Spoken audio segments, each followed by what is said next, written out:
오늘은 고난주간 6째 날입니다. 입버릇처럼 기도하는 입술이 되어 삶이 완성되게 하시고 말씀을 의지함으로 삶의 자리에 승리가 있게 하시며 삶이 예배가 되어 예수님의 십자가 사랑을 이룰 수 있게 하소서. 예수 그리스도의 이름으로 기도드립니다. 아멘. 2019년 4월 20일 토요일 예수님의 무덤을 지키는 경비병들.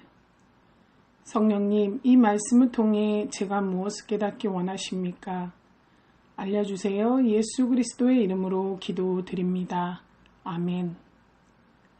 마태복음 27장 62절에서 66절 개역개정.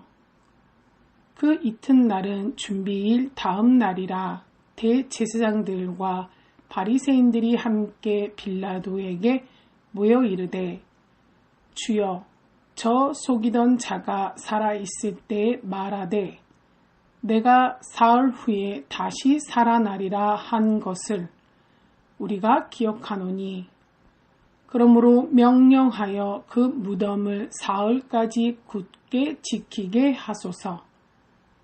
그의 제자들이 와서 시체를 도둑질하여 가고 백성에게 말하되 그가 죽은 자 가운데서 살아났다 하면 후의 속임이 전보다 더 클까 하나이다 하니 빌라도가 이르되 너희에게 경비병이 있으니 가서 힘대로 굳게 지키라 하거늘 그들이 경비병과 함께 가서 돌을 임봉하고 무덤을 굳게 지키니라.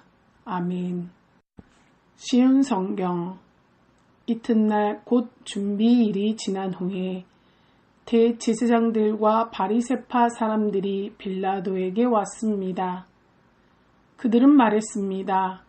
각하 그 거짓말쟁이가 살아있을 때 내가 3일 뒤에 살아날 것이다 라고 한 말이 기억납니다.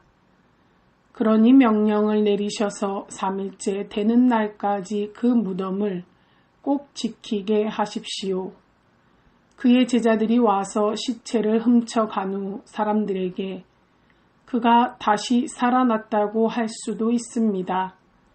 그러면 이번 속임수는 처음 것보다 더 나쁜 결과를 가져올 것입니다.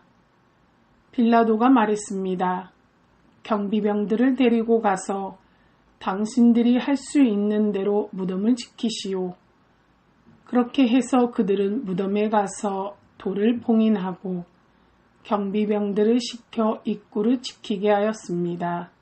아멘. 본문 요약.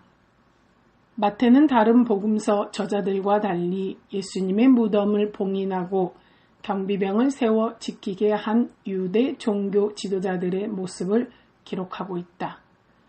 그들은 사흘 후에 다시 살아나리라는 예수님의 예언을 무시하지 못한 채 귀담아 듣고 만에 하나 예수님의 부활이 일어날까 두려워 무덤에 돌을 임봉하고 경비병을 세우는 등 이중으로 사흘 동안 무덤을 지켰다. 절별해설 62절. 그 이튿날은 준비일 다음 날이라. 유월절이 시작되는 첫째 날을 가리켜 준비일이라고 부르는데 유월절을 지키기 위한 모든 준비가 그날 이루어지기 때문이다. 마태가 유독 이 표현을 사용한 이유는 일반적인 안식일과 유월절 기간 중에 안식일을 구분하고 예수님의 죽으심을 유월절과 연결시켜 기억하도록 하기 위함이었다. 대제사장들과 바리새인들이 함께 빌라도에게 모여 본래 이 두 분파는 서로 반목과 갈등이 심했으나 예수님과 관련된 일만큼은 공동전선을 펼쳤다. 특히 안식일에 돌을 임봉하기 위해 굴리는 일은 안식일의 규례를 깨트리는 행위였다. 그럼에도 불구하고 바리새인들은 그토록 중히 여기는 안식일 규례를 어길 정도로 예수님을 극렬히 대적했다. 63절 내가 사흘 후에 다시 살아나리라. 대제사장들과 바리새인들이 예수님의 부활에 관한 말씀을 인용한 것은 참으로 흥미롭다. 예수님이 바리새인들을 상대로 이 말씀을 하신 것은 마태복음 12장 40절에서 요나의 표적을 이야기하실 때였다. 그리고 이 외에도 예수님은 부활에 대해 여러 번 예언하셨고 마태복음 12장 40절, 요한복음 2장 19절, 10장 17절에서 18절, 종교 지도자들도 그 소문을 익히 들어 알고 있었을 것이다. 바리새인들은 부활의 신념을 가지고 있었기 때문에 설사 예수님의 부활을 믿지 않더라도 누구보다 예수님의 부활을 우려했음이 틀림없다. 64절 명령하여 그 무덤을 사흘까지 굳게 지키게 하소서. 그들이 여기서 사흘을 강조한 이유는 3일 만에 살아나실 것이라는 예언을 예수님이 자주 하셨기 때문이다. 마태복음 16장 21절, 17장 23절, 20장 19절. 대제사장들과 바리새인들은 이 날만 지나면 부활 예언은 속임수와 사기극으로 막을 내리고 예수님과 관련된 모든 일은 해프닝, 우연히 일어난 일으로 끝날 것이라 믿었다.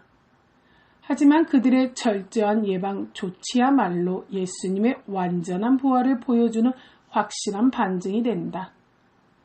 그의 제자들이 와서 시체를 도둑질하여 가고 살아났다 하면 후의 속임이 전보다 더 클까 하나이다. 종교 지도자들은 예수님의 부활 못지않게 제자들이 예수의 시신을 훔친 뒤 부활을 주장할지도 모른다는 우려를 하고 있었다. 후의 속임은 제자들이 시신을 훔친 뒤 부활했다고 주장하는 것을 가리키며 전의 속임은 예수님의 메시아 주장을 가리킨다. 65절에서 66절 경비병, 임봉. 여기서 말하는 경비병은 로마 군인들일 수도 있고 유대 종교 지도자들이 부리는 성정 경비대일 수도 있다. 어쨌든 경비병이 굳게 지킬 뿐만 아니라 돌을 임봉함으로써 이중으로 무덤을 지켰다. 하지만 그런 이중 장치로도 예수님의 부활을 막을 수 없다는 사실을 그들은 깨닫지 못했다. 저자의 묵상.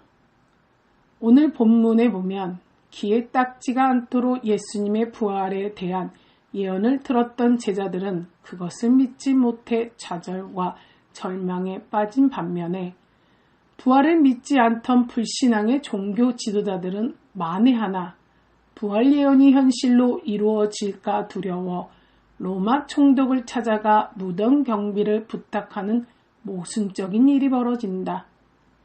종교 지도자들은 예수님의 부활을 막기 위해 무덤에 돌을 임봉하고 그것도 부족하여 경비병까지 세워가며 지켰다. 하지만 하나님은 그 모든 광경을 지켜보고 계셨고 마침내 약속된 시간이 이르자 봉인된 무덤의 돌문을 열어 젖히고 예수님을 부활시키셨다. 그래서 베드로는 하나님께서 예수 그리스도를 죽은 자 가운데서 부활하게 하심으로 말미암아 우리를 거듭나게 하사 산 소망이 있게 하셨다. 베드로전서 1장 3절 고 선포한다. 지금도 예수님의 부활을 불신앙으로 봉인하려는 사람들이 있다. 하지만 믿는 우리는 그 무덤의 봉인을 열고 부활하신 예수님의 능력을 소망으로 삼는다. 예수님의 부활을 산 소망으로 품는 복된 하루가 되기를 바란다. 무릎기도.